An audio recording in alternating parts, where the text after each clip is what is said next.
Olá pessoal, aqui quem fala é o Rei da Caneta. Vocês estão aqui no canal Leitura do Jogo, com Paulo Rodrigues, campeão brasileiro pelo Esporte Clube Bahia.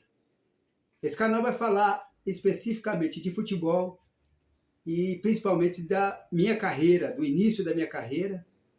E a minha carreira, pessoal, começou ali na pelada, no campo de rua, com os gols eram os tijolos, e esse era o campo não só onde eu atuava, mas também toda aquela galera dos anos 70, 80, 90.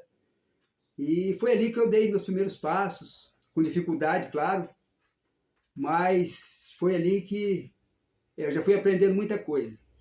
Foi ali que eu aprendi a roubada de bola, o domínio da bola, acima de tudo.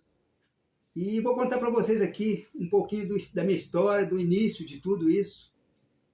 E eu joguei essa pelada até meus 15 anos, foi quando eu ganhei meu primeiro quichute, e aí foi quando eu iniciei a minha carreira no amador, no futebol amador. Aí no futebol amador eu já fazia, até inconsciente, eu já fazia treinamento de fundamentos, o que me ajudou muito depois, quando eu vim ingressar a carreira profissional. E dos 15 aos 21 anos, eu joguei só amador. Eu me destacava no amador, porque eu sempre fazia fundamentos, mas como eu treinava sozinho era mais difícil, né? Aquela bola de capotão, aquela bola de couro, um material bem inferior ao material de hoje. Mas eu já fazia meus treinamentos e eu sabia que uma hora eu ia precisar do meu treinamento de fundamentos. E foi quando, com 21 anos, eu fui convidado por 2 diretores do Nacional a fazer um teste que era 2 coletivos, um na quarta e um na sexta-feira. E aí, depois do treinamento da sexta-feira, eu fui aprovado, e aí começa a minha história. Aí começa a história do Paulo Rodrigues como jogador de futebol profissional. Dificuldade, claro, porque eu recém saindo do futebol amador, é completamente diferente, o gramado, a bola, e dificilmente eu já tinha atuado num campo gramado, sempre era campo de terra, né? Então a gente sentia um pouco mais desconfortável em relação ao passe, principalmente, a bola fica um pouco mais lenta no campo de terra. A bola fica viva, você tem mais dificuldade para dominar. Mas eu fui me adaptando, e no início da minha carreira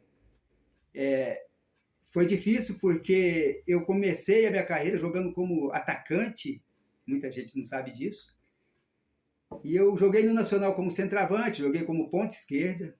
Amador, pessoal, aí eu jogava como ponta de lança, aquele 8, né? E quando eu cheguei no profissional, as primeiras partidas eu joguei como centroavante, como eu disse já, joguei como ponta esquerda, e a dificuldade foi muito grande porque eu jogava de costa para o adversário. Mas aí depois eu tive a felicidade de chegar no Nacional, foi onde eu comecei minha carreira, um treinador chamado Da Silva, e ele, conversando comigo, ele falou que eu tinha todas as características de um volante. No início eu fiquei meio sem saber por quê, aí ele me explicou do meu biotipo, das minhas passadas, e como eu dominava a bola, como eu enxergava o jogo, como eu fazia a leitura do jogo.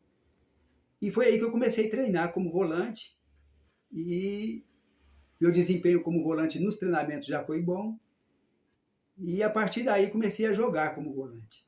E eu procurava me espelhar em alguém, e eu peguei uma safra boa, como Batista, Toninho Cerezo, o próprio Falcão, e eu me espelhava nesse pessoal.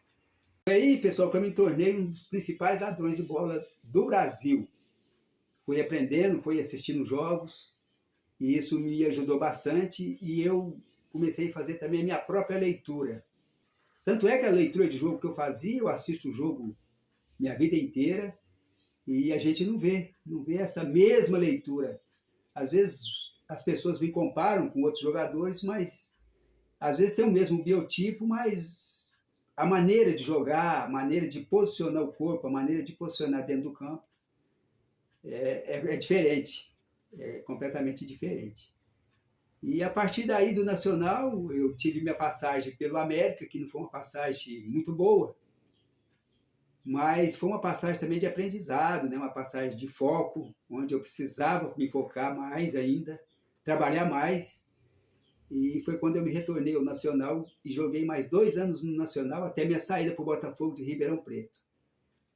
Cheguei lá um pouco assustado quando vi o estádio Santa Cruz, enorme, o Botafogo com grande passado de bons jogadores revelado.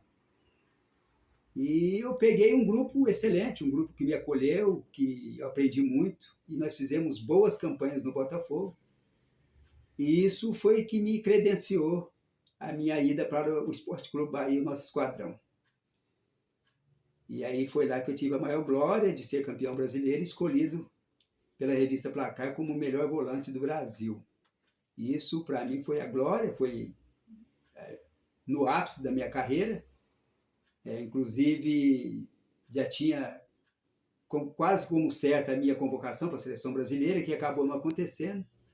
Mas isso não tirou meu foco, continuei focado no meu trabalho e fazendo boas partidas pelo Esporte Clube Bahia até o final do meu contrato, que foi em 1992. Depois me transferi para o Bragantino, joguei no Japão. Vou falar para vocês também por que não deu certo a minha ida para o América, teve uma polêmica na época, me retornei ao Nacional antes de ser vendido em definitivo para o Botafogo de Ribeirão Preto. Vou falar para vocês também com quem eu joguei no Botafogo de Ribeirão Preto, que tinha uma grande equipe, tinha uma equipe muito boa, muito qualificada. E aí, pessoal, vou falar para vocês também várias coisas, principalmente para os jovens que estão iniciando agora, que será muito importante. Mas isso eu vou falar nos próximos vídeos, vocês podem ficar atentos aí que a resenha vai ser boa. Então, até o próximo vídeo e um abraço do Rei da Caneta.